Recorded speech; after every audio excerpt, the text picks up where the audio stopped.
Hello and welcome to the Breaking Muscle podcast.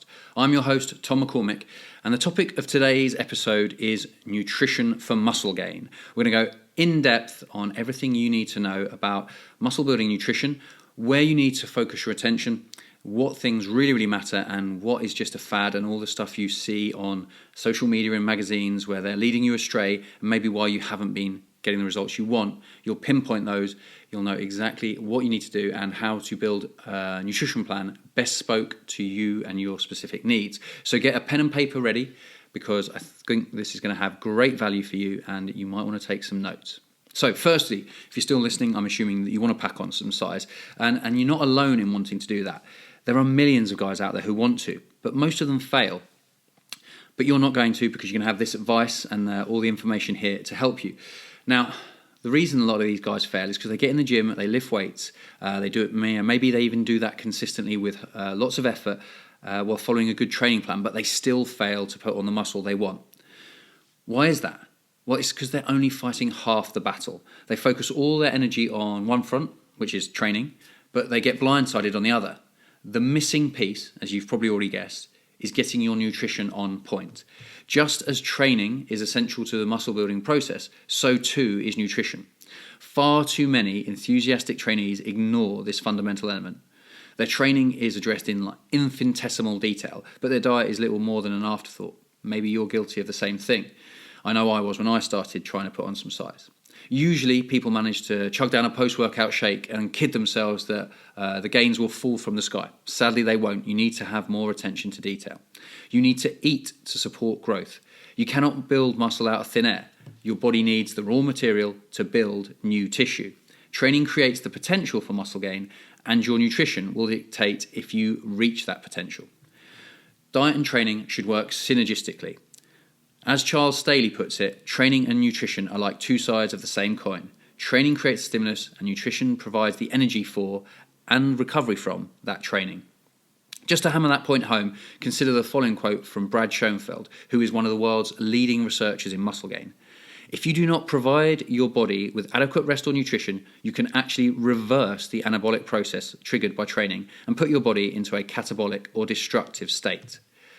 So in layman's terms, that means that if you do not support your training efforts with the proper diet, not only will you fail to gain muscle, you might actually lose what muscle you have. The fact is, you do not build muscle lifting weights. You build muscle by recovering from lifting weights. And after sleep, the most powerful recovery tool at your disposal is your nutrition.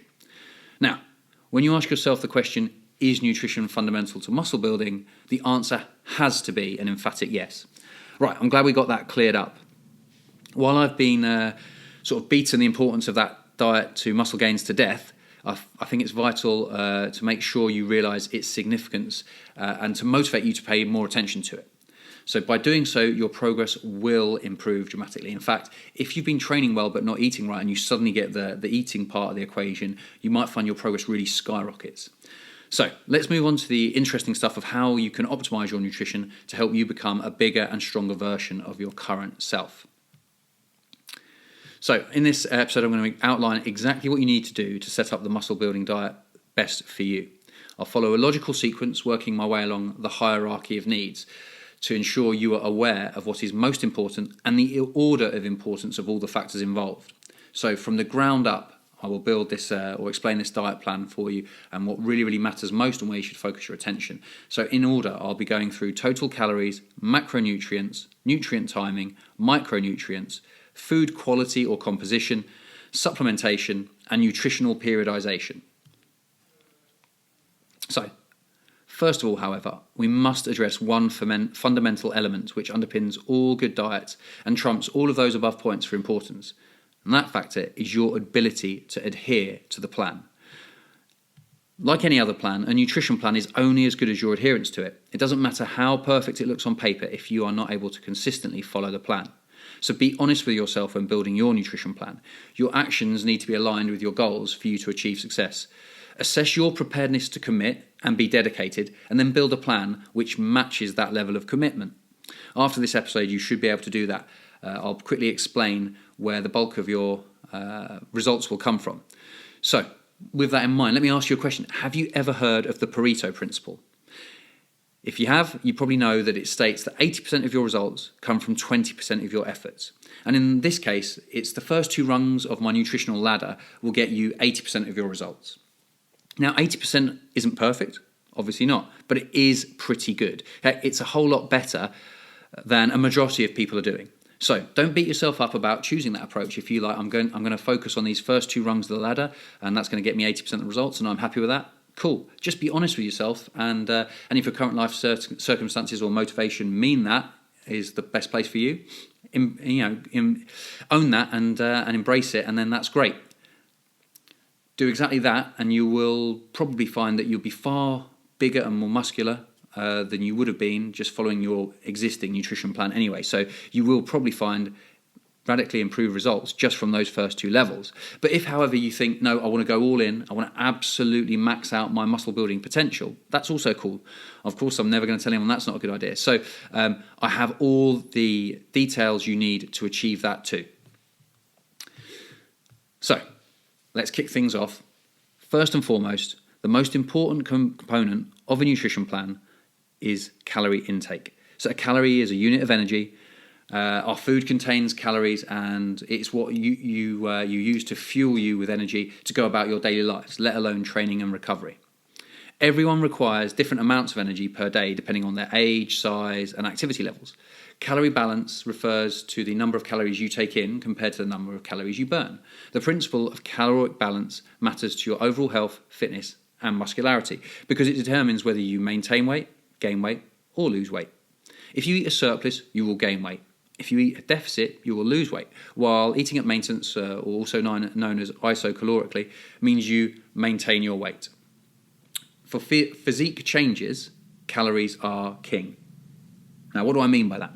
Well, whether your goal is muscle gain, fat loss, improved sports performance, or maintaining a stable body weight, the single most important piece of the nutrition puzzle is getting your energy intake right. In short, calories are the most powerful tool for both muscle gain and fat loss. Simply put, if you want to build muscle, you need to be consuming more calories than you are burning on a day-to-day basis. Gaining muscle requires the body to build new tissue. This is energy intensive. Muscle is a luxury item as far as the body is concerned. Luxuries are usually very expensive, and muscle's no different. It is expensive in terms of nutrients, so you need to eat enough to support growth. So then the question is, how big a surplus do you need, and how do you go about calculating it? Right, well, firstly, let's talk about how to calculate your calorie needs. There are 3 ways I generally suggest and talk to when I'm working with clients. I'll run through them in order of best to good to kind of okay. So the best one is called, or what I like to call, the gold standard method. Now, the gold standard method gives a game away where I really think this is the best way to do it, and it allows you to establish your maintenance calorie intake. And once you know what your maintenance is, we know then what surplus to put you in, or what our baseline is to then decide an appropriate surplus. So, as I mentioned earlier, maintenance is the number of calories at which you do not gain or lose weight. So that's simple enough. Before you can determine an appropriate amount of calories to build muscle, it's useful to know what maintains your existing weight. There's various equations out there to do that online, but they're just giving you a useful but only a ballpark figure. They're just rough estimations or guesstimates, really. So what's better is to use something specific to you, and that's why I like the gold standard method, because it is 100% specific to you. So the gold standard method is my preferred approach when working on one-to-one with people. And the way you do it is you track your own intake and your body weight over the course of a week to 2 weeks.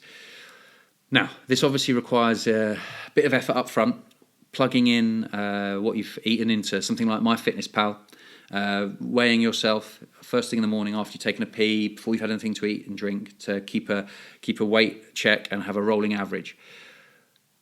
But that isn't that big of a deal when it comes down to, am I going to be making gains optimally afterwards? Putting in, say, 2 weeks of doing that really isn't that big of a deal, in my opinion. And if you can't be bothered to do that, well, you need to be seriously considering if you're prepared to do what it takes to build muscle. Now, the reason I love this method is it provides a far more accurate estimation of your calorie needs than you can with any equation. All you need is a set of scales, a food scale, and an app like MyFitnessPal. With those tools at your disposal, you're ready to begin gathering the data to establish your maintenance levels. So I suggest you track everything for an absolute minimum of 5 days, with 1 day must be on the weekend, and for ideal outcomes, 2 weeks. During that period of time, try to prepare as much of your food as possible.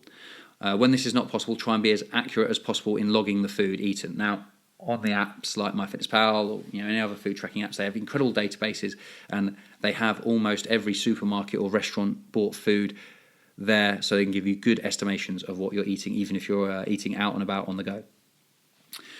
And if you don't, then most of these food outlets have their nutrition data on websites, so you can quickly go online and plug in the data from that. So basically the goal is to, as closely as possible, track your daily caloric intake to best mimic your current intake. At the end of this tracking period, you will have either gained, lost, or maintained weight. And then based on that, we can accurately establish your maintenance needs and therefore the appropriate number of calories you need to get gaining muscle. Now, quick point on that, don't radically transform your diet because you're trying to be super healthy at this point. Keep it fairly consistent to what was normal for you, and then we can be making decisions based on your normal and not a sort of a warped impression of what you normally do. So the second method is the Mathematic method. Now that's what I said about you can just go online, find a calorie intake estimation equation, plug in your details, and it will spit out a number. And like I said, those numbers are pretty decent. They're in the ballpark. They're a starting point. They're just not quite as specific to you as if you did the gold standard method. Now, that's a drawback because it's not as specific, but it's a little bit quicker. Obviously, you can spend 5 minutes on an online equation to find your number. And then bear in mind that your decision-making process is going to be outcome-based through this whole process. So you will be adjusting based on your results anyway. So even though that initial number may not be that specific to you, after a few days of tracking things and your weight and seeing what your weight's doing, you might well have to make adjustments, because if that has underestimated your calorie needs, for example, you may find that the equation thinks you're in a surplus, but actually your weight on the scales is dropping or just staying the same, in which case you will need to eat more. So you always want to be refining it based on your results, not just thinking the equation on the internet is the final word and trusting that 100% indefinitely. Now the final method is the quickest. It's the shotgun method. Now, as the name implies, it's pretty quick, but the point with this one is that you can very, very quickly get an estimation of your maintenance calorie needs. Now, a simple way to do this is to multiply your body weight in pounds by 15. Now, that's pretty crude numbers, but in my experience, it gives you a pretty good estimation of your calorie needs. And just like I said with the mathematic model, you're going to adjust things based on results over time. So it's just a starting point. So if you want to quickly get a number to go from multiply your body weight in pounds by 15, and that is probably a decent estimation of your maintenance calorie needs. And then from there, we'll move on to determining your surplus and how much you should consume to gain muscle. So first of all, a word of warning. A mistake many people make when attempting to pack on muscle is to follow the seafood diet. And by that I mean they see food and they eat it, all of it. This aggressive bulking strategy will help you to build muscle, but an excessive calorie surplus will also lead to excessive fat gain. All too often I see people do this. In fact, I've been guilty of it myself in the past. Learn from my mistakes and that of many others. The dirty bulk, or as I like to call it, the FULK, which stands for fat bulk, is not the ideal strategy. Gaining an excessive amount of fat means you will need to diet for longer at the end of your muscle building exploits in order to showcase your physique. Fulking is a false economy. Instead, you want to increase weight at a sensible, measurable rate. You should try to avoid falling into the bulking mentality or just eating everything in sight. So, what is a good target rate of gain? I'm glad you asked. If you know that you can, if you know this information, if you can work out what a good target is, you can reverse engineer the surplus you need to achieve it. You can also monitor your progress against that rate and determine if what you're doing is working or if you need to increase or decrease calories to fall in line with that. So, I suggest you gain 0.25 to 0.5% of your body weight per week. Now, beginners or extremely lean individuals should be at the higher end of that range, so up towards 0.5% of their body weight per week. And perhaps, if you are really early in your lifting career, just starting out, you can actually exceed that slightly. Now, more experienced trainees or people that actually have higher levels of body fat should err on the lower end of that range, in my opinion. So down to more like 0.25% of their body weight per week. So why do I suggest that rate of gain? Well, firstly, I prefer to use a percentage of body weight rather than a sort of a hard absolute kilo or pound per week target, because it means it's relative to the individual. It takes into account your size at the start of this process. Because if you think of it this way, a 5'6", 60 kilo or 135 pound individual shouldn't expect to build the same amount of muscle and scale weight per week as someone who's 6'5" and 100 kilos or 220 pounds. So as a result, using a percentage of body weight is more individual and specific than just spitting out a blanket statement of a pound a week, for example. Taking this approach allows you to tailor the process to your exact needs, and that's what I want you to be able to do. Fine-tune this to exactly what you need to do to get results. Now, secondly, assuming you have some level of training experience, that guideline falls in line with the advice of many experts, such as former Breaking Muscle podcast guests Eric Helms, Menno Henselmans, Brian Haycock, Eric Bach, and Calvin Hein. These are all experienced and successful coaches who also display impressive physiques. Success leaves clues, and these guys have had plenty of success helping others build muscle, so you'd be foolish to ignore the evidence. Now, what does this rate mean for you? Well, gaining a pound per week requires roughly a 500 calorie surplus per day. So if you are weighing in at 200 pounds and you want to gain 0.5% per week, that is 1 pound a week, or 0.45 of a kilo. So a 500 calorie surplus would be ideal for you, because 500 calories will net about a pound a week on the scales. Now, if you only want to gain 0.5 pound a week, so perhaps you're that little bit smaller or your rate of gain wants to be that bit slower, well, that equates to 250 calorie surplus per day. With that information, you can scale your surplus up or down to match your needs and the rate of gain that is appropriate to you.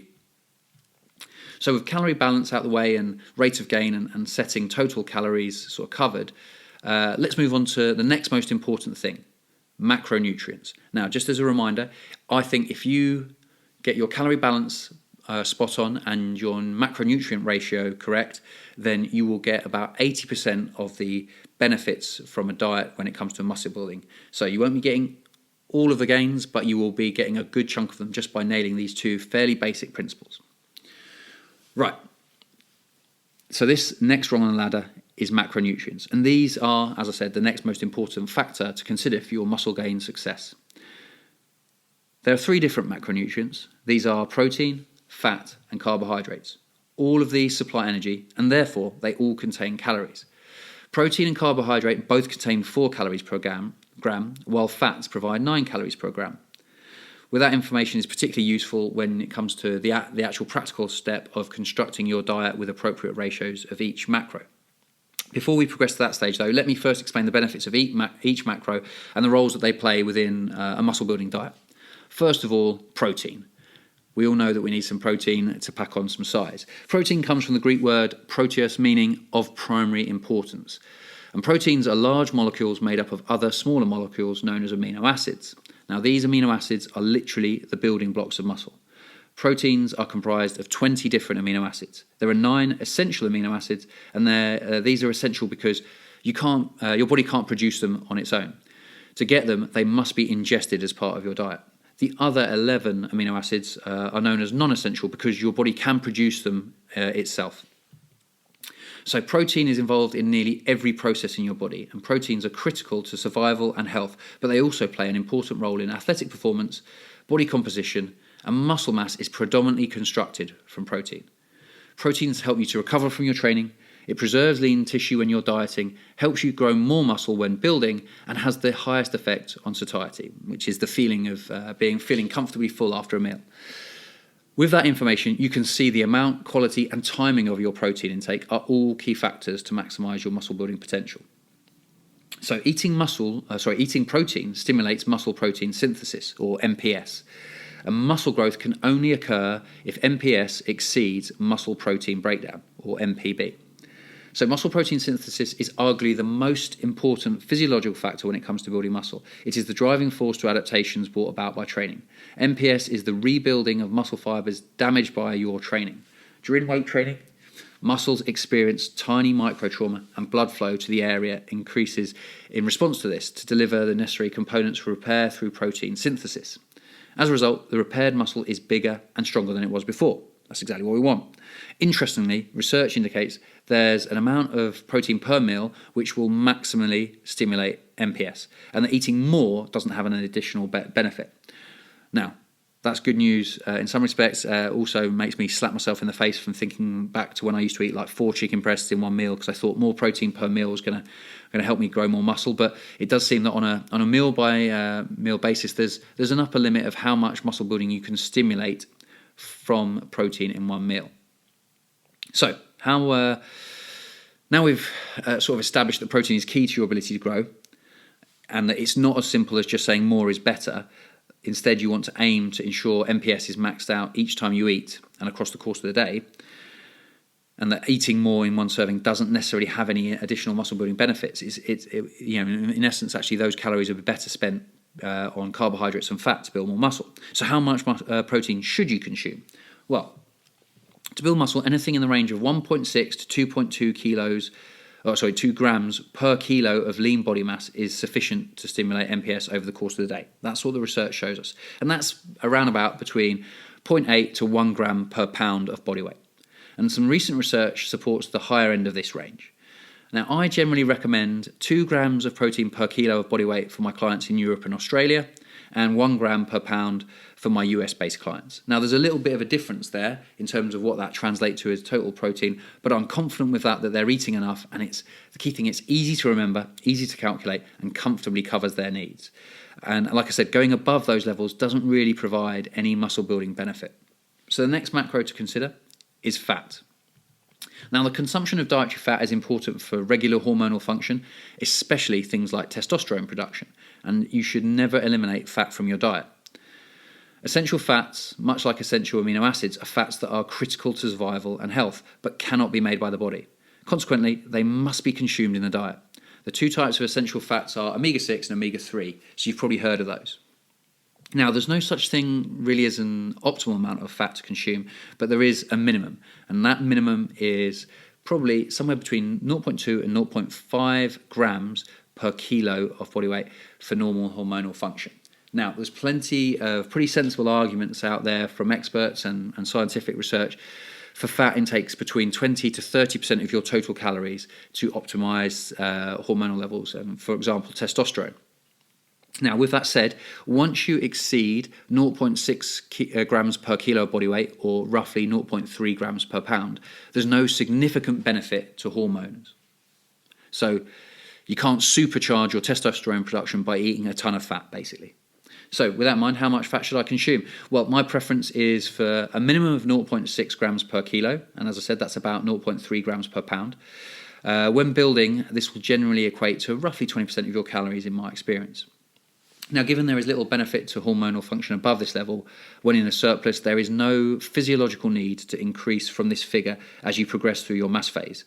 Even when total calories are adjusted upwards to continue you gaining weight, I don't generally increase fat much. I tend to prefer increasing carbohydrate intake, as there's no need for that higher fat intake above that point. Certainly not from a physiological standpoint. Now, from a practical standpoint, things can be a little bit different. You may struggle to consume the total calories you need to keep gaining weight if you keep fat quite low or at this level. The palatability of food tends to suffer when your fat intake is really low relative to your carbohydrate intake. And as I said, I like to push carbs relatively high, so you might find that if you're trying to follow a really high carb, relatively low fat diet is problematic and you can't adhere to it. And the most important thing, as we said before, macros is total calories and calorie balance. So we want to make sure you adhere to that. Now, fats actually have a distinct practical advantage if you struggle to eat enough to grow, because they contain more calories per gram. and they are really, really tasty. They're quite cheap usually, and they occupy less space in your stomach on a calorie by calorie basis. So that eating more calories from fat is relatively easy to do. And if you struggle to be in a surplus consistently, it may be more comfortable for you to push your fat intake slightly higher than the recommendations I just gave to achieve that. But bear in mind, increasing calories from fat to increase your ability to maintain a calorie surplus is fine. Just don't be under the sort of misguided belief that, fat helps with testosterone production. I'm going to have super physiological levels of testosterone because I'm eating more fat. It just doesn't work that way. It doesn't have a supercharging hormonal anabolic effect.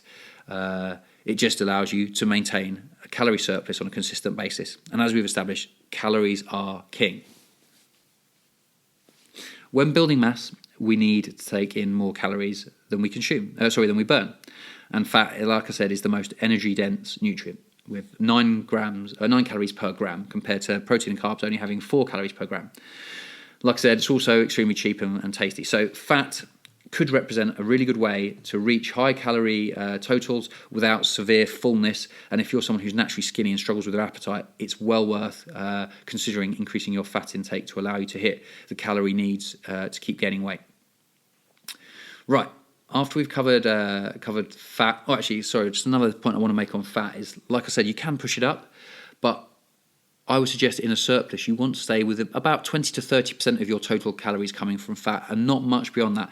I think anything over 40% risks you gaining a high proportion of body fat relative to lean muscle, because if you think of it this way, when you consume fat into your body, it doesn't really need any physiological repackaging, and I'm kind of doing air quotes as I say that, to be stored as body fat. It's fat when it comes in, and it's quite easy for your body to store that fat, especially when you're in surplus. You're going to be consuming an excess of calories, and you will gain a bit of body fat when you're in a surplus. What we want to do is try and maximize muscle gain and minimize fat gain. If you go really high ratios of fat when in a surplus, in my experience, people tend to find the results drop off, and they start to gain excess body fat, and their muscle mass doesn't increase as well as it could do. Whereas if you keep in the 20 to 30% of total calories coming from fat while in a surplus, people, in my experience, tend to just have a better composition. They gain more lean mass than they do if their fat intake's higher, and that's obviously what we want. We want to build lean muscle. We're not looking to gain body fat here. So just bear that in mind from a practical standpoint. Even if you are having to increase fat intake above that 0.6 per kilo or 0.3 per pound mark, don't go too crazy, and think of maybe 40% as being an absolute upper limit, because I genuinely think you might be risking fat gain if you push that too high. Now let's move on to carbohydrates. Carbohydrates, like fats, have a positive impact on hormones, so that's worth knowing. The carbohydrates you eat are converted to glucose and either stored in the liver or sent out into the bloodstream. Most of this glucose is, however, actually taken in and stored by the muscle as glycogen. Despite this, muscle glycogen is actually quite low down the list of priorities for your body when it comes to partitioning the carbs you eat away to different functions within the body. Glucose gets utilized in a hierarchical sequence. So cells in need of energy are the first priority for incoming glucose. Only once the majority of cell energy needs are satisfied will carbohydrate consumption result in increased blood glucose. And then when blood glucose reaches appropriate levels, liver glycogen synthesis is the next priority. And then only after that does muscle glycogen start to be synthesized to a significant amount. So when muscles take up blood glucose, they can use it for activity and for repair, and that's vital for muscle growth. It's vital for good performance in training, but also repair and recovery after training. So you've got to remember that actually, whilst you might be eating carbohydrates, the muscles and then being stored as muscle glycogen is relatively low down the priority list.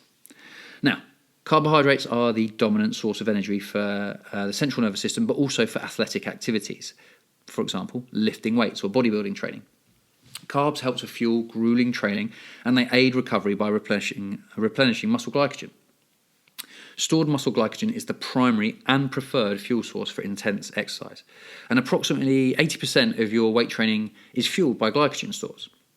So therefore, a low glycogen state will compromise your ability to train hard. Carbohydrates are a huge advantage to hard training individuals, especially in like this kind of endeavor: resistance training, heavy loads, high intensity, and bodybuilding style training. So especially if you're looking to add size, I think carbohydrates are really, really important to you achieving optimal results. And to some extent, obviously, carbohydrates are based on your activity levels. Now, just people get themselves in trouble. I have had this issue myself as well. But during dieting phases, dropping carbohydrate levels has become pretty popular. And it's not necessarily without merit, because a reduction in carbohydrate can help you to create a calorie deficit. And as I mentioned earlier, calorie deficit means you're losing weight, means you probably are losing body fat. But in a mass gaining phase, keeping carbohydrate low is, like, in my opinion, a terrible mistake.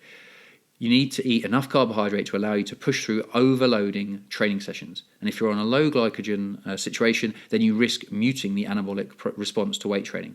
The body's glycogen levels are linked to muscle growth signaling through a feedback loop. If levels are chronically low, then muscle growth won't be a priority for the body. Essentially, that means gaining appreciable amount of muscle on a low-carb diet is making life unnecessarily difficult for yourself. I should know, I've tried. Guess what? I hit a pretty sustained and long-ass plateau, made no size gains for what seemed to me like an eternity. And that's because I'd had success getting lean on a low-carb diet and just tried to carry that over into muscle gain. Eventually, I realised my mistake and I increased my carbohydrate, and it got me progressing again very, very quickly. So do yourself a favour and fuel your training sessions with enough carbohydrates to support muscle growth. Doing so will allow you for higher training intensity, higher volumes of training, which, and we know training volume is closely linked to your ability to build muscle, quicker recovery between sets within a session, but also between sessions. And also carbohydrates have an anti-catabolic and an anabolic effect. So those are all essential to your ability to build muscle. Basically, what I'm saying is carbs may not be the enemy or the foe that people, they're not the devil that lots of people have told you. They actually are a vital tool towards your ability to build muscle. And they also increase insulin. Now, insulin is one of the several important hormones, which is also anti-catabolic and anabolic. And it's kind of thought of as a storage hormone by many people. So essentially it regulates blood glucose. Low carbohydrates keep insulin low, and that's not optimal for muscle building. Insulin also lowers cortisol. Cortisol's a low-grade stress hormone, and whilst we do need that from time to time, we tend to have it chronically elevated, which is not good for muscle building. Now, the extent to which cortisol is suppressed correlates quite well with muscle growth. So we know that we want to keep cortisol in check over the course on the day on average.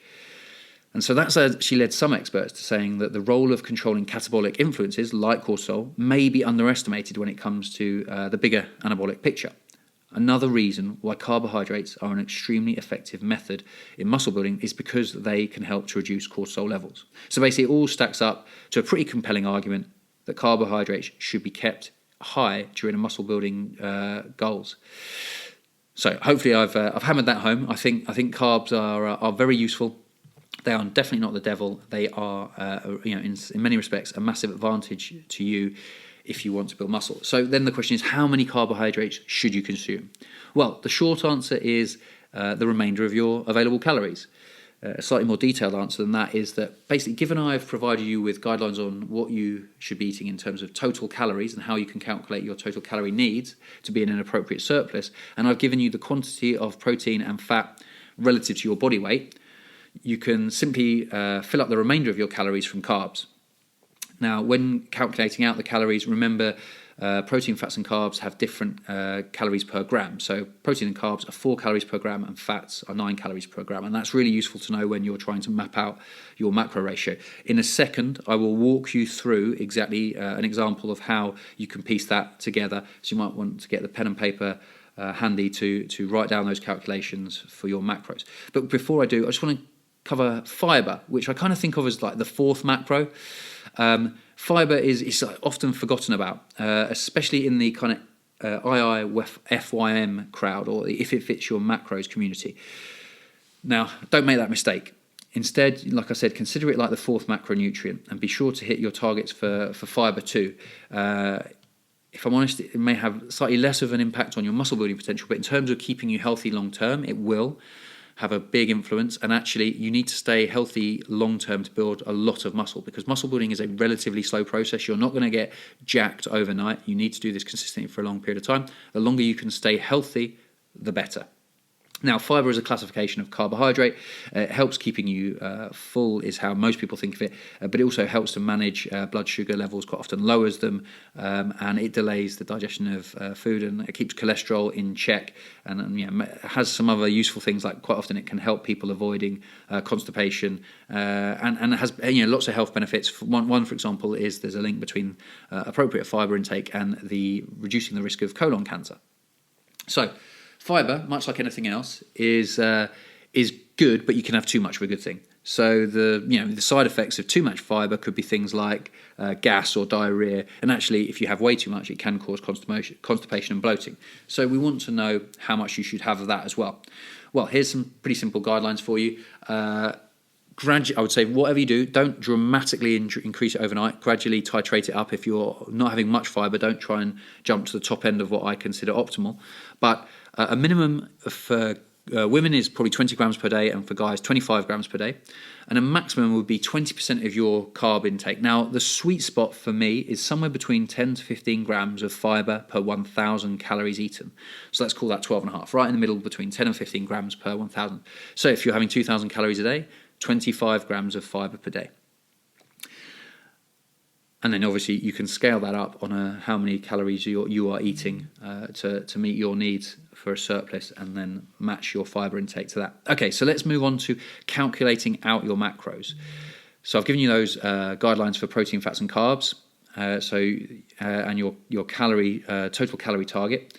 Working out the exact number just takes some fairly simple maths, but let me walk you through an example just to hopefully illustrate it and make it nice and clear.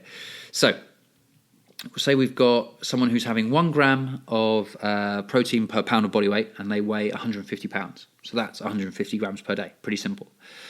Now they're going to begin their plan with 0.3 grams of fat per pound of body weight. So for a 150 pound guy, that is 45 grams of fat per day. Okay. 150 times 0.3. Now, we know that they are having 600 calories from protein, because there's 4 calories per gram, and they're having 150 grams. So 150 times 4 equals 600. And they know they're having 405 calories from fats, because they're having 45 grams of fat per day, and it's 9 calories. So 45 times 9 is 405. So the combination of their protein and fat intake puts them at 1,005 calories. Now, that means the remainder of their calories are going to come from carbohydrate. So, since they've done the gold standard method, for example, they've worked out what their maintenance is, and then we've decided what an appropriate surplus is, and that number for them is 2,400 calories per day. All they need to do is then simply deduct the total of calories they're coming from protein and fat from their daily total, and whatever is left over is their carbohydrate intake. So in this instance, that means they've got their total calorie intake for the day is 2,400, and they're consuming a combined total of 1,500 calories from protein and fat. So 2,400 take away 1,005 leaves you with 1,395 calories. Now, like I said, carbohydrates are 4 calories per gram. So you divide that 1,395 by 4, and hey presto, there is your carb intake. So for a 150-pound guy, if my maths are correct, that's 348.75 grams of carbohydrate per day. Now, you don't have to be that anal and be that specific. Just round it up to the nearest 5 or 10 grams. So, that would be 350 grams per day for that 150-pound individual. Just quickly to recap, they're going to be having 2,400 calories a day, 150 grams of protein, 45 grams of fat, and 350 grams of carbohydrate. Now, if you look at those numbers, this is an example where increasing fat intake may make adherence easier for them, because 45 grams of fat compared to 350 grams of carbohydrate, there's quite a big difference there. They might be better off bumping fat as high as, say, 0.45 grams per pound, which is pretty much exactly 1 gram per kilo. And as a result, they'll bring their carbohydrate down. But you go through the same step-by-step process of calculating that. And that means that you can determine exactly what your macronutrient ratio is. Right, the next most important factor, like we've got those two big hitters, really, really important factors, calorie balance and macronutrients out the way. Next one is nutrient timing. When it comes to nutrient timing, there are 2 elements to consider. Firstly, meal frequency, or the spread and timing of, the other option is the timing of specific nutrients. So how often you eat per day, and then is one part of nutrient timing, and then when you are eating specific macros is another. Protein timing. Not something that people necessarily consider, but they really should. Like, as I previously said, gaining muscle is dependent upon muscle protein synthesis, exceeding muscle protein breakdown across the course of the day. So maximising your dietary induced MPS should be your goal when it comes to using protein to yield the greatest amount of muscle building results. It makes the sense, in some respects, then you're thinking, I want to stuff myself with protein all day, every day. Unfortunately, it isn't that simple. Multiple studies have shown that a serving of between 25 and 40 grams of protein is sufficient to maximise MPS.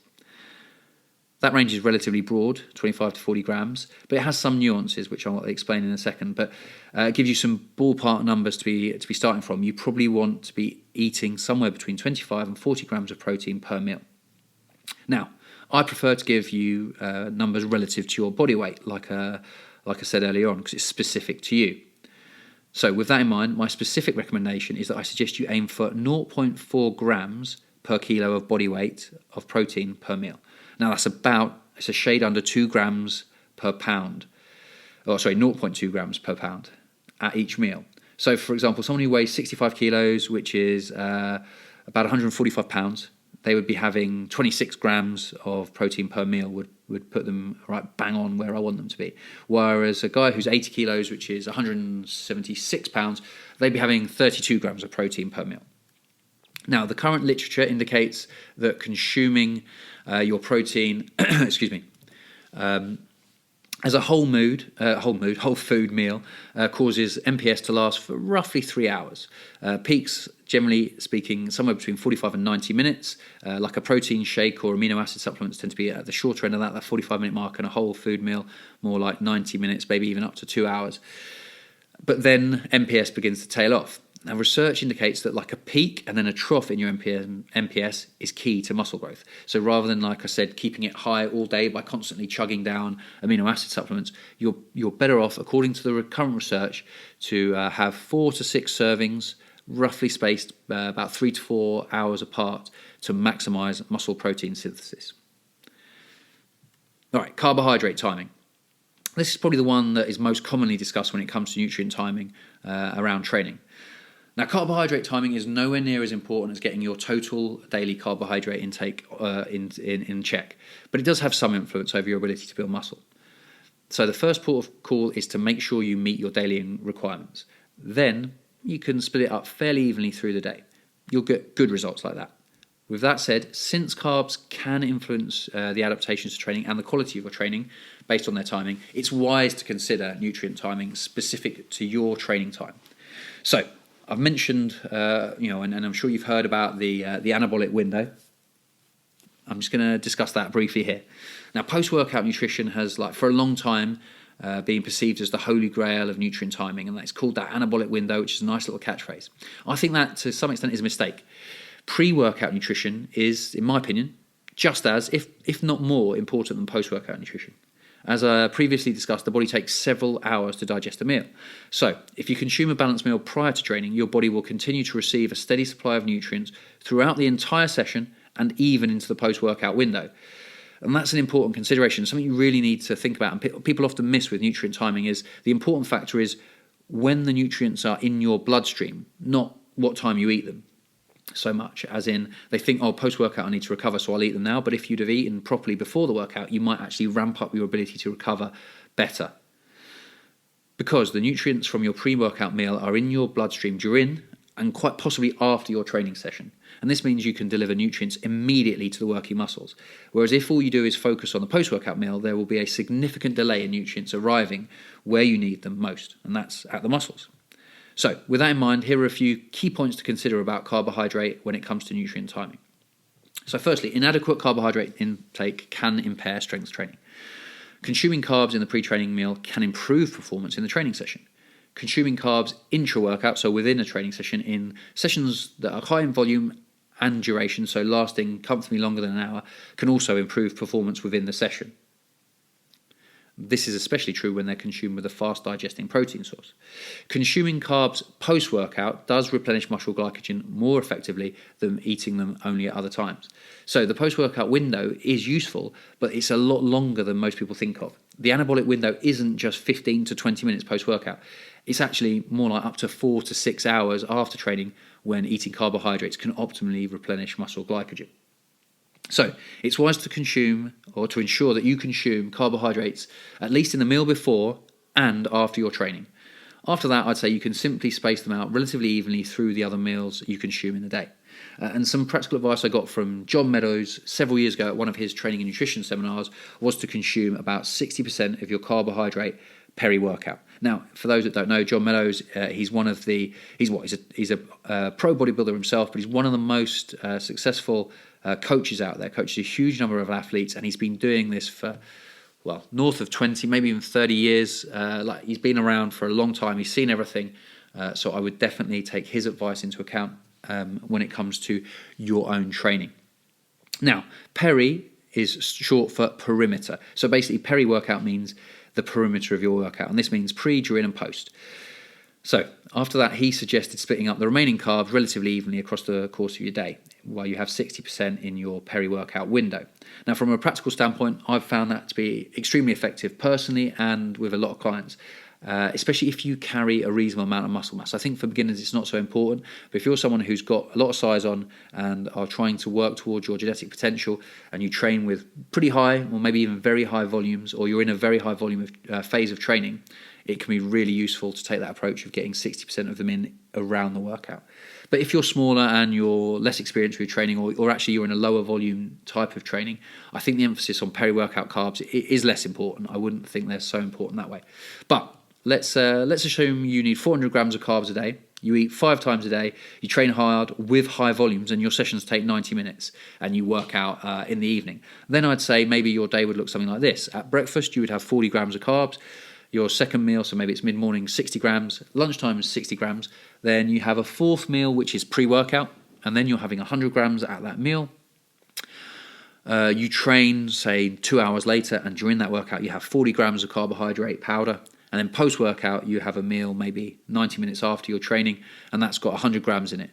And so that split is 60% of your daily intake in and around that peri-workout window. 240 grams is exactly 60% of your total intake. And the remaining 40%, which in this case is 160 grams, are split over the course of the day relatively evenly, with the meal furthest from training, which in this case is breakfast, having the least. Now, it doesn't have none, but it has a slightly lower. So you only have 40 grams there, whereas you have 60 grams at sort of mid-morning and at lunchtime. Now, like I said, implementing that approach for people that take this really seriously and dot all the I's and cross the T's and do this, I found that really is excellent for building muscle. If you're someone who's quite advanced and is struggling to get the next few pounds on, I think that's worth investing a bit of time into to planning that out. Now, we've done carb timing, let's do fat timing. It doesn't get that much coverage, but fat tends to slow the absorption of a meal. And as such, the goal of fat timing is largely to avoid an interference with the absorption of protein and carbohydrates around your workout. So simply having an even split of your daily fat intake in the meals, not immediately before or after training, is the best approach in my opinion. Doesn't mean you have to have zero fat meals pre and post workout, but I would have relatively lower fat meals there, and you distribute the remainder of your daily fat intake across the other meals. Right, after nutrient timing, the next most important thing to think is micronutrients, also known as vitamins and minerals. So like we've got macronutrients, and what macro means is kind of in large quantities, whereas, and they tend to be counted in grams, whereas micronutrients, micro is smaller than macro, and they're generally counted in milligrams. And that's why they're called micro. Andy Morgan is a really good coach I have loads of respect for. I think he's a smart guy, and I think he painted a really nice picture with his description here. It gives a really good illustration of the role of micronutrients compared to macronutrients. He says, think of macros as being the gas in your car, giving it the energy to propel the engine, whereas micros are the oil and lubricants keeping your car from breaking down. And I love that analogy. I think it's one that will stand you in good stead when you consider the importance of micronutrition with your own diet. So some of the minerals, so for examples of what a mineral is: calcium, sodium, potassium, magnesium, for example, they're needed in greater quantities than other minerals, like stuff like iron, copper and zinc. We need less of that. Now, fortunately, foods containing that first one that we need higher levels of tend to taste better to us, and we can get the appropriate ratios generally just through our nutrition So kind of we set ourselves up for success there. Our taste buds mean we get higher quantities of the minerals we need more of. Now, vitamins can actually be split into two groups. They're either water-soluble or fat-soluble. That's useful to know because water-soluble vitamins are processed quite quickly and they're excreted through your urine, so you can pee them out. And that means that they need to be consumed more frequently to make sure levels are optimal. Generally, on a daily basis, you want to get vitamins in. Or water-soluble vitamins in. So, for example, those are vitamin C and the B vitamins. Now, fat-soluble vitamins are A, D, E, and K. And fat-soluble vitamins, because we don't excrete them through the urine, they're absorbed in the gut and they're stored in the body, in body fat, and the levels build over time. So you don't actually need to consume them on a daily basis because you're unlikely to go deficient if you have a couple of days without consuming them. In fact, eating them too frequently and too high quantities can actually lead you, it's possible to overdose on that, whereas overdosing on the water-soluble vitamins is very unlikely. Like I said, because you tend to pee them out if you have too much.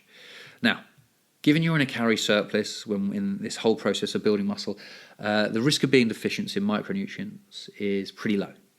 The vast majority of you will get sufficient micronutrients just from eating the meat, dairy and starchy carbs that you choose to eat to create a calorie surplus. Although the risk of being nutrient deficient is pretty low, I think there are some useful guidelines to help you make sure that you are getting them in and also optimizing your health and longevity. And those are to eat a couple of different servings of fruit per day. Eat vegetables with every meal except breakfast. All right, I mean, fair enough. I don't expect you to slam down some broccoli with breakfast. Who would do that? All right, confession, I have occasionally done that in times gone past, but it's not that much fun. Aim for as much variety in the sources of fruits and vegetables you eat as possible. Think of eating as many different colours of fruits and veggies, and then that's a pretty good indication that you're getting a nice variety of micronutrition. And then if your daily fibre intake is getting really high because you're eating so many vegetables and whole grains, you could consider using a multivitamin or a green drink as a replacement for one of your servings of fruits and vegetables, especially if you're feeling really stuffed. There will come a point if you have to get calories really, really high, you may not be able to eat another plate of broccoli, for example, as the vegetable of choice. So in those instances, I think a supplement can be useful. Now, next rung on the ladder, as we're working through the importance of things, is to move from micronutrients to consider your food quality. Now, the term food quality refers to the composition of a food. A common measure of food quality is an analysis of the additional micronutrients obtained alongside the main macronutrient. So other factors will include how well the food and its nutrients are absorbed, digested and assimilated by the body. So how much of what you eat actually do you digest and get to use? Now, those factors are important for overall health, but they do play a relatively small role in athletic performance short term and muscle building short term, but over time it all adds up. And that's why it explains kind of food quality's position on the hierarchy of needs within this podcast. It matters, but most important is when it comes to muscle gain, is being in a surplus and getting the macronutrient ratio right before you worry about is it all organic or whatever.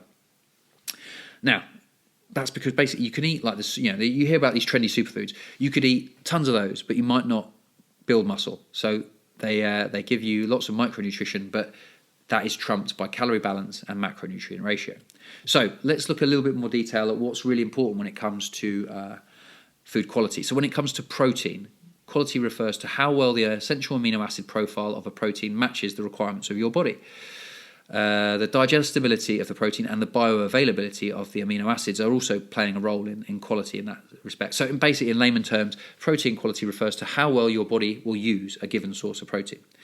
Now, MPS is stimulated by eating the effects or the magnitude of MPS stimulated by eating a protein is largely dependent upon the protein content of a meal. As I said, proteins are made up of amino acids, essential and non-essential. So, as such, they need to have sufficient essential amino acids to support your muscle building efforts. And a protein source's quality can largely be measured by its essential amino acid content. Now, multiple scientific studies indicate that leucine, which is one of the essential amino acids and one of the 3 branched-chain amino acids, plays a major role in kickstarting MPS. So a threshold amount of leucine is a good thing to consider with your protein. So with each serving, you probably want to get 2 to 3 grams of leucine to maximally stimulate muscle protein synthesis and start that process off, the initiation process of MPS as it's known. And then you've got elongation is supported by a broad spectrum of amino acids after that.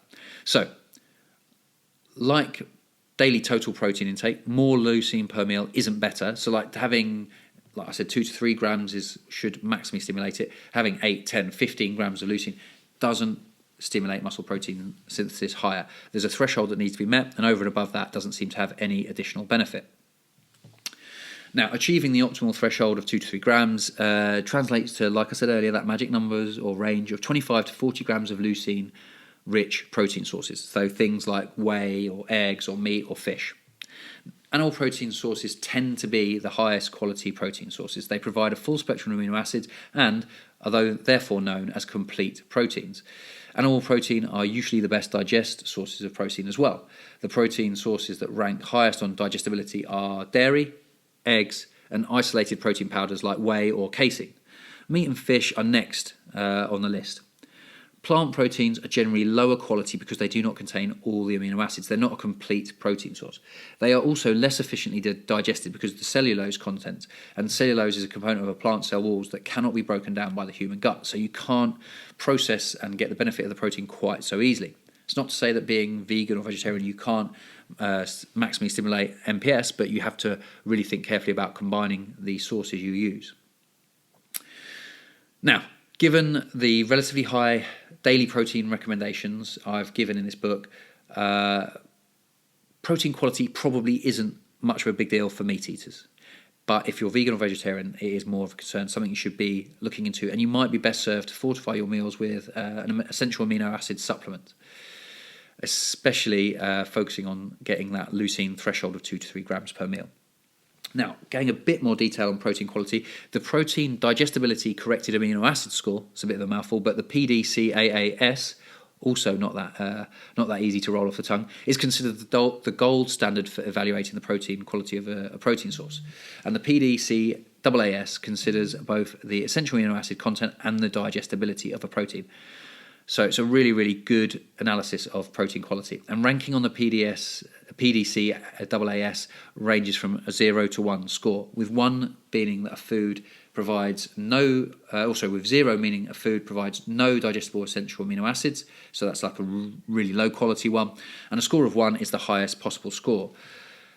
Now, if you score a 1, it means that the protein contains all of the essential amino acids and can be fully digested. So just to give you some indications, some different examples of that, you want to focus obviously on scores, foods that score highly on this: egg protein, whey protein, casein protein, whole cow's milk, and chicken breast all score 1.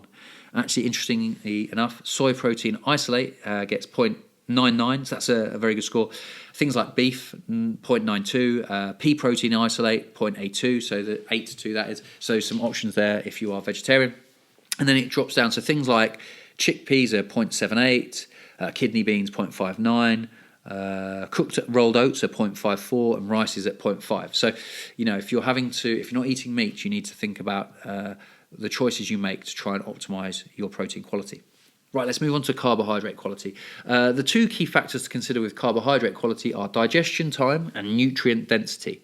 So digestion often can be measured in the glycemic index, so the GI, and it's a relative ranking of carbohydrates in food according to how they affect blood glucose levels.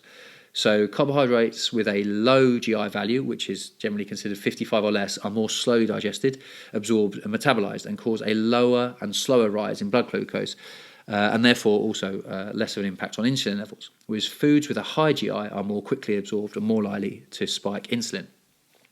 The GI of a carbohydrate source is a consideration linked to nutrient timing. Ideally, pre-training and post-training meals should be higher GI foods that are digested relatively quickly. That will help you to avoid GI tract distress during training from your pre-workout meal, and also support rapid absorption post-workout, which will help you to fully top up muscle glycogen levels, which can contribute to enhanced recovery and muscle building. The ideal carbohydrate source to consume pre-day training is dependent upon the timing of your meal relative to the training session. So this is where you have to make it fit you and your preferences a little bit. So some people find that they like to eat several hours before a meal, before a training session, because they just can't have meals in their stomach that they've eaten close to training. They feel a bit nauseous. Other people tend to prefer eating a little bit closer. So if you're eating really close to training, you want to consider a very high GI food that will be in and absorbed quickly. So for in that example, it might be a liquid carbohydrate source, whereas further from training, it might just be a solid meal. After training, the body is extremely efficient at replenishing glycogen levels from ingested carbs. So post-workout, a high carb, high GI carb source would be a good choice. So mix that with something that ranks highly on the PDCAAS score for protein, and that's an ideal combination to maximize recovery from training. So a carb powder and a whey protein powder would work really, really well post-workout. Right, nutrient density with carbohydrate is the other consideration.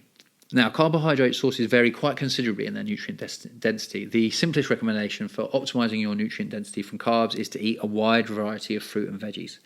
A practical tip I use when coaching clients is to tell them to eat the rainbow. Try to eat as many different colours of fruits and vegetables on a daily basis and across the course of the week. And that will help you to provide a broad spectrum of micronutrients and therefore a really high nutrient density to your foods. So we've done protein and carb quality. Let's look at fat quality. Well, the quality of fat can be established by the category of fat. There are four main categories when it comes to fat. There's monounsaturated, polyunsaturated, saturated, and trans-unsaturated. Monounsaturated fats are found in things like olive oil, avocados, and nuts. This source of fat is particularly health promoting and should form a large part of your fat intake. Polyunsaturated fats are contained in things like fatty fish, grass-fed animal products, seeds. They're also in walnuts and vegetable oils. And the best-known polyunsaturated fats are omega-3 and omega-6. Now, typically our diets are rich in omega-6 but relatively low in omega-3. So consuming omega-3s or making a conscious effort to try and eat foods high in that is a good idea, possibly, as we'll talk in supplementation. So it's considering omega-3 supplementation, and they will support performance and high quality of fat intake. Saturated fats are mainly consumed via animal sources, things like meat, eggs, and dairy. Coconut oil is also a saturated fat source.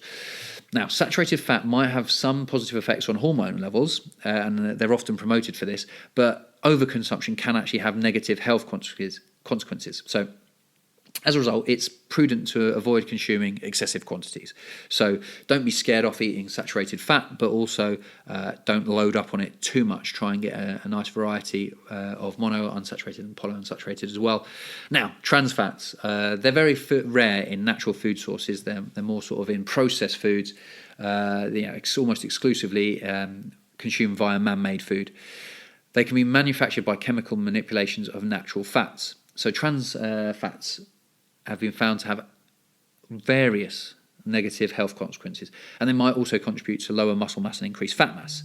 So, as a consequence, keeping those fairly minimal is a wise decision. Right, next, and probably the thing that most people are really excited to know about, supplements. This is what you've been waiting for, right?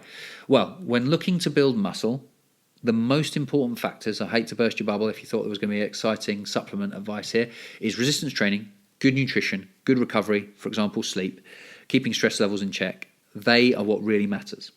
Keep those under control and you'll go a long way to maximising your muscle building potential. With that said, supplements can have some benefit. They are hugely popular and many skinny guys have wasted a ton of hard-earned cash on them, me included. This is not to say that supplements are worthless, right? So they may be used to kind of augment the muscle building process. None of them are going to be fundamental to your success and a determining factor. They may just give you a marginal gain, though, that keeps you building a little bit more muscle week on week, month on month, year on year. So don't believe the hype, don't believe the adverts. They're not crucial to your success. Some supplements are well researched and show a consistent positive effect on hypertrophy and strength. The ones that I generally recommend are creatine, fish oils, caffeine, and like I said, in particular circumstances, a multi. Now, that isn't an extensive list. It's way less than a lot of guys' supplement stacks. And you might be wondering where a protein powder is there. Well, firstly, I don't consider protein powder a supplement. It's just powdered food. It's just a powdered source of protein. So, yes, I think whey protein and casein and even vegetarian sources of protein are useful. I don't consider them a supplement as such. It's just a different choice. Much like you may choose to eat a chicken breast, you could also choose to have whey protein. Now, are there other supplements that potentially offer some promising signs? There are some, but are any of them that I'm confident in saying you should go and spend your hard-earned money on? Genuinely, there aren't. Those are the ones. Really focus on creatine, fish oils, caffeine, and if you are struggling because you're having so many calories to hit your really wide variety of protein of fruits and veggies because you're too full, maybe some kind of multi or greens powder, but that's really it. Anything else, I'm afraid, just is costing you a lot of money and not really giving you much return on that. So once that brief discussion of supplements is out of the way, the next most important thing is nutritional periodization. And by that I mean the phasic nature of eating for growth. So as I've previously discussed, trying to build muscle indefinitely is not a good idea. Just constantly bulking on like a seafood diet means you just get too fat, or the long, slow bulk where you just try and purely gain lean muscle indefinitely just doesn't yield results. I think you need a more assertive calorie surplus to be able to build muscle than you can with that lean gaining approach. Essentially just do gaintaining and you get all the fatigue from training hard, trying to build muscle, but you never gave yourself a robust enough signal from your diet to reach that muscle building potential. So you need to be in a surplus, a robust surplus, because the body needs something to force it to grow. Then the body also adapts, and you will begin in time getting kind of anabolic resistance. The body will start to gain an excessive ratio of fat to muscle once your body fat goes beyond a certain point, and also if you just train forever trying to pack on muscle in a surplus. And your training volume will have to reach such an unsustainable level to continue to provide a novel stimulus or an overloading growth stimulus to the body, that the only way to keep providing a stimulus is to do more work, and to be able to sustain that more work you have to eat incredible amounts of food, and then that just usually ends up with you gaining excess fat. So there's only so long you can kind of be building muscle in a phase.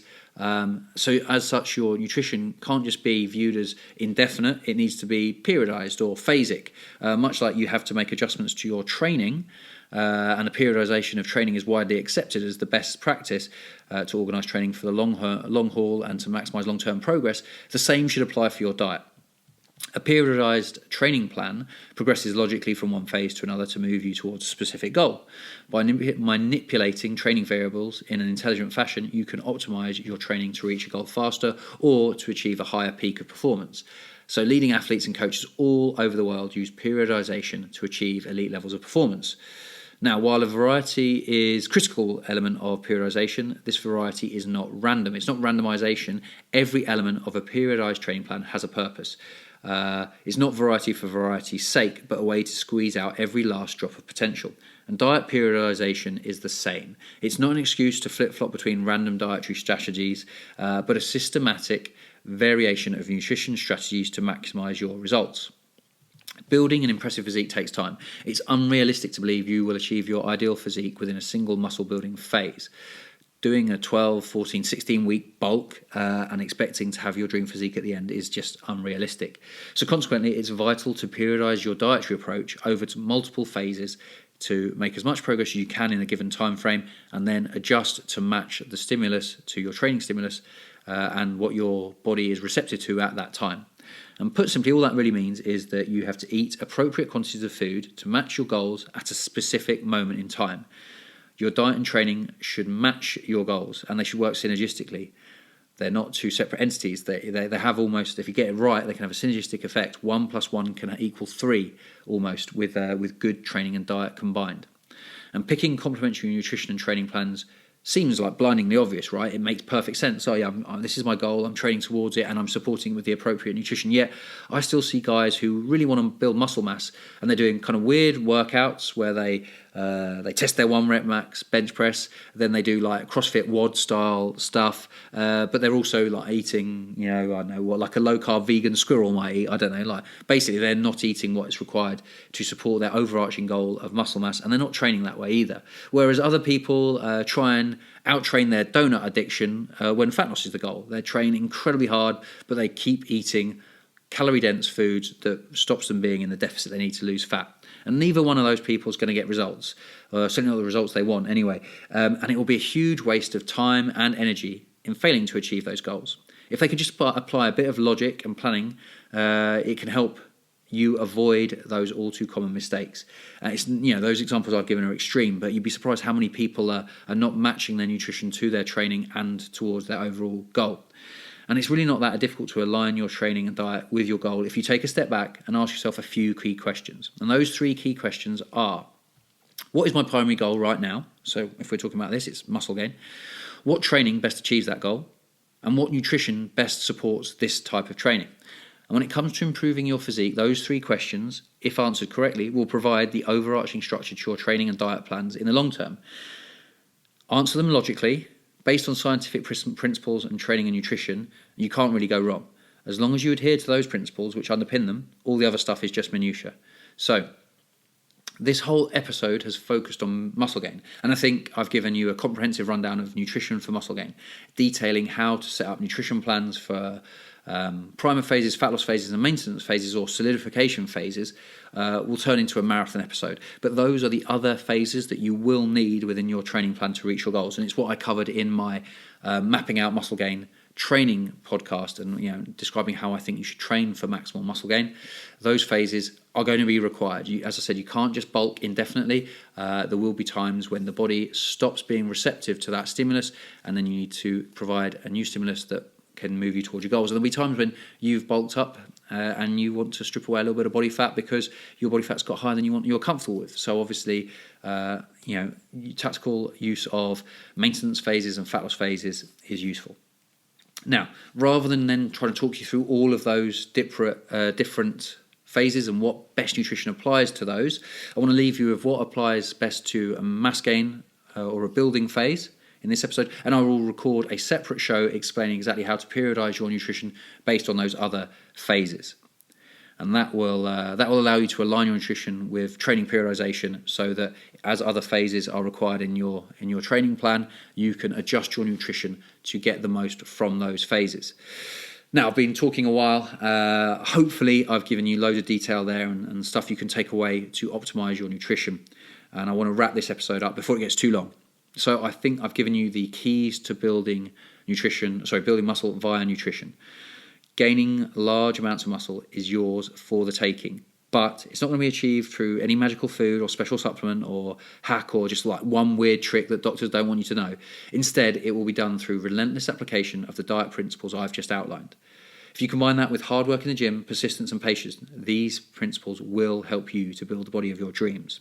And remember, there's a hierarchical sequence to these factors. So, most important, you've got to get calorie balance right. You need to be in a surplus to build muscle, and you need your macronutrient ratio to be on point. After that, it's kind of diminishing returns, and it's how much effort do you want to put in to nailing your nutrition to maximize your results. And that's a question that only you can answer. But those first 2 keys or elements are really key. Anyway, I would love to see your results. I really love seeing people succeed and reach their goals, especially building muscle, because it's something I struggled with and I have found great value, and I've seen loads of my clients just transformed by doing it. So please include me in your muscle building journey. Feel free to tag me on Instagram. I'm at Tom McCormick, or drop me an email, tom@breakingmuscle.com. Let me know how you're getting on. Likewise, if you've got any specific questions off the back of this, please feel free to drop me a DM on Instagram or an email, and I'd love to help out. But for me, that is over and out on this muscle gain nutrition episode. See you next time, where we're back interviewing an expert about fitness, training, and nutrition. All right, guys, speak soon.